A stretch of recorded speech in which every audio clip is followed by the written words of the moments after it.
Hi everyone and welcome to Cultivation with yours truly. My name is Casty McLaren. I'm a psychic medium based out of Colorado, and today I have a video for you on anxiety. So this is a pretty, I would say, general, simple, basic, energetic explanation the way that I personally see it. So take what you like, leave what you don't. This is just meant to be a little bit of an insight as to how I see anxiety, what it is, and what it means energetically. So, just a little backstory. I myself still struggle with a lot of anxiety. It's something that I've been really working on for many years of my life. For me, it really has to do with, I think the root of it for me is a feeling of incapability, a feeling of maybe not being good enough, or being weird, being outside the pack, being not accepted, maybe we'll say. Most of my anxiety comes from social situations, so any kind of situation where it's not cool to freak out, a job interview, at a restaurant with friends, during a presentation, things of that nature. Anywhere where it's like not really cool to freak out, that's when I start to freak out, and then freak out about the fact that I'm freaking out. So I struggle with it. It's something in my life that I'm dealing with. I was on medication for 6 years for depression and anxiety, and the medication did help the panic, but it didn't really do much for the depression.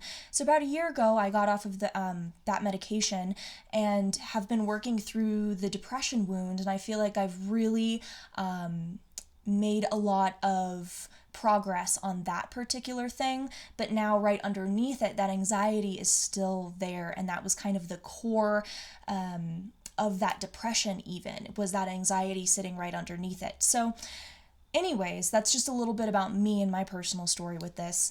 But as for energetically, kind of how I see it and what I think it is, in my opinion, most people, you included, especially you, if you're watching this video, most people are intuitive. Most people have the ability to be clairvoyant, be clairsentient, be clairaudient. A lot of the times people are clairsentient first. That's that clear feeling. When you have that gut feeling, when you feel uncomfortable, when you feel really safe, when you feel like things are right, that kind of gut feeling, that sense of clairsentience. A lot of us have that, so we're kind of naturally intuitive beings.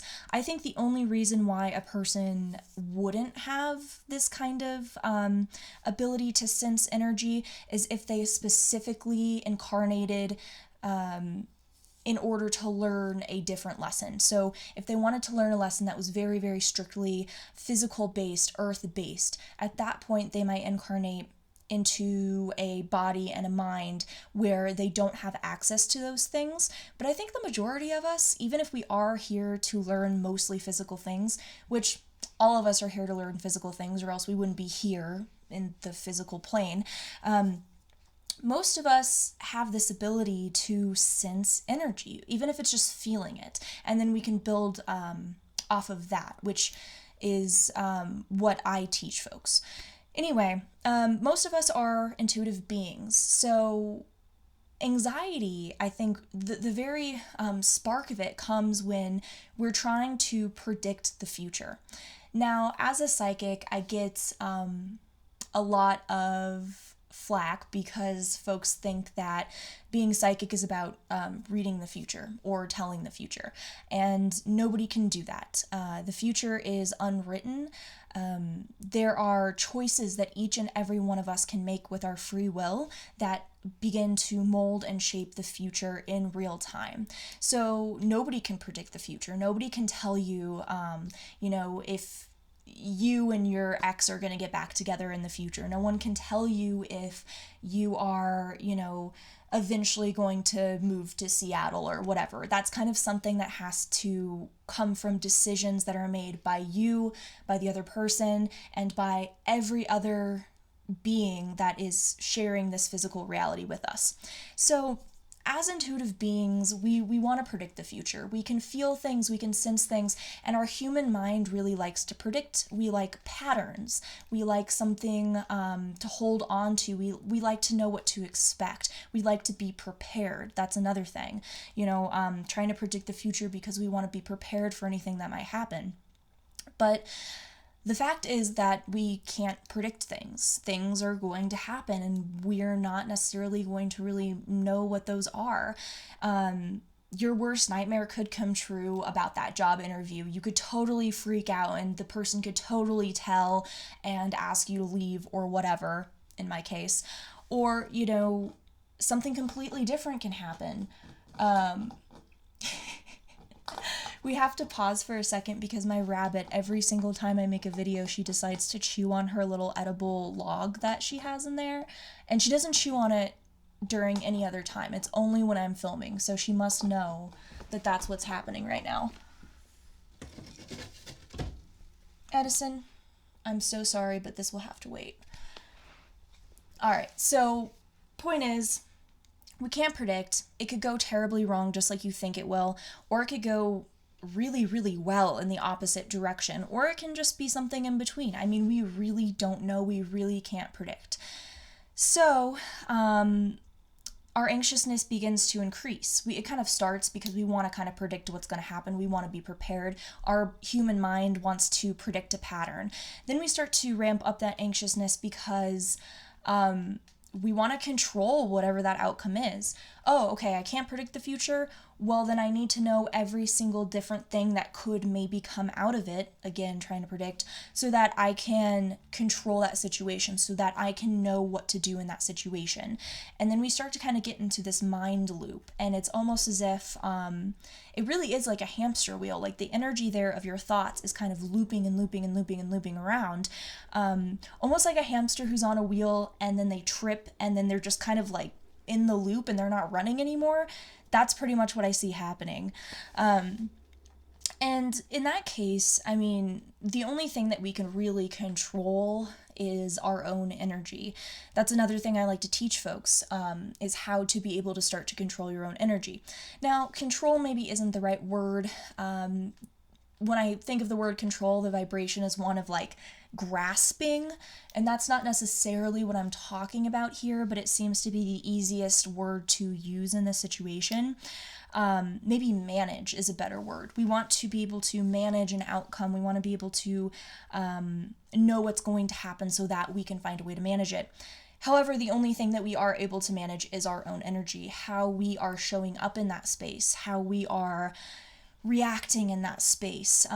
We can even set the space before the event happens, so we can kind of take our consciousness, bring it into that future event that is unknown, and try to set the space for ourselves and for the situation itself. That is something that we can do. We can kind of try to leap forward a little bit and try to ground the situation, try to put some vibrations of peace and calm into that situation.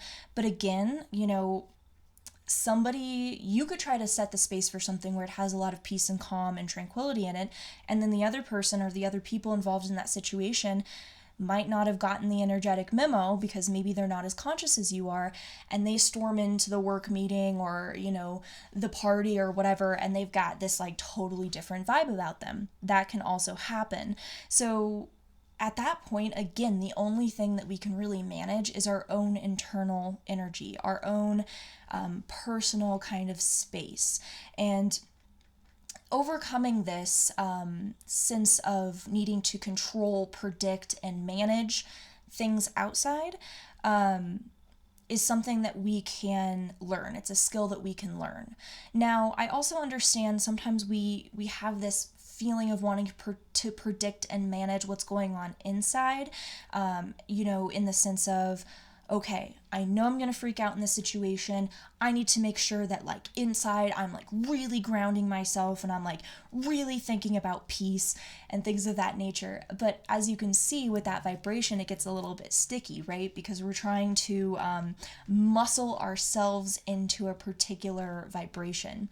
And so there is this way to start to ungrasp, if you will, instead of wanting to really control that situation or control your own energy. There's this loosening of the grip where, again, we switch from the word control to the word manage, and we start to loosen up and kind of expand around that. Anxiety is contraction. Depression is contraction. It's when our energy is kind of getting really small, really tight, really dense, and whatever vibration is there, and this can also happen in anger too, whatever vibration is there kind of starts to solidify. But then, as you start to let it, release it, let it go, go from a sense of control to management, or to, flowing with whatever energy is there, it's almost as if we go from a solid, like an ice cube, into some liquid, maybe, some of that flowy water, and then eventually into a gaseous state with our emotions, with our sense of anxiety, with our sense of fear, our sense of urgency. We can start to allow that to kind of evaporate and dissipate and get... we can give it space, really. We can give it space. We can allow it to expand. And as we allow it to expand, as we give ourselves space, as we go from a sense of wanting to predict and know and act accordingly into a place of, trying to set the space a certain way, but also understanding that things might shift and being able to be a little bit malleable in that situation and a little bit more spacious in that situation. How can we bring space to situations? We can do it by breathing, by focusing on our breath. That is, a notorious thing in spiritual communities is the breath. I mean, it's always there. It always anchors us, bringing ourselves into the present moment. We can bring ourselves into the present moment with our breath and also with our senses. So noticing, what can I actually see right now? What can I feel right now? Can I taste anything? Can I smell anything? What do I see and feel and experience? And remembering that whatever kind of fear that's happening, whatever kind of anxiousness that's coming up and raising up within you, that is a fear of not feeling like you won't be able to manage your energy, like you can't, like you're not going to be able to keep things calm, to keep yourself calm. So it also comes from a place of this heart chakra space around who you think you are and what you think you're capable of. A feeling of, I don't know that I can manage this, but that is a lie in your space. It's not true. You are in control and command of your space. That is law. Your energy is your energy. Nobody else can really mess with it unless you allow them to, which is a skill that you can learn. Well, I guess the skill would be not allowing them to. But yeah, I mean, there's this way that we can, instead of gripping, predicting, controlling, we can start to loosen, bring ourselves to the present moment, and begin to manage our own internal world with a sense of gentleness, with a sense of grace, and with a sense of trusting, bringing ourselves into the present, expanding, and allowing the energy to move through us. So hopefully this wasn't too rambly.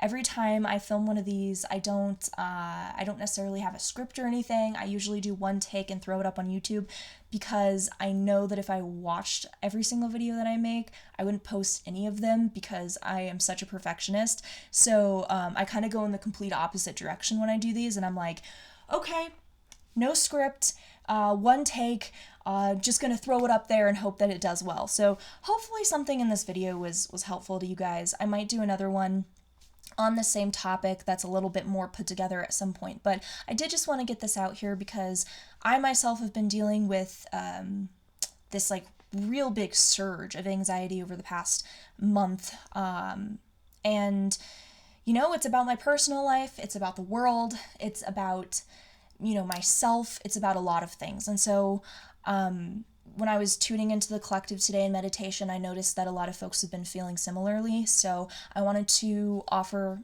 some of this to you guys in hopes that it helps. So, again, I am a teacher. I do teach some tools that can help with these things, some tools that, I'm still using and working with that help me when I'm in the throes of anxiety. I also offer one-on-one sessions, personal readings, healings, etc. And I also teach just general meditation. If you want to learn how to meditate, that's a good first start. And if you're interested in astrology at all, I do hold some bi-monthly community circles that are for free on my Cultivation with Community Facebook page, which is linked below. And you can join and hang out with people who are like-minded, people who are curious about energy and want to explore it. And yeah, I think that's all. So I hope you guys have a wonderful morning, afternoon, or evening, wherever you are in the world, and take care of yourself. You're capable. You can do this. You can manage your own energy. You can go with the flow. I promise you this. This is something that we can overcome. Take care.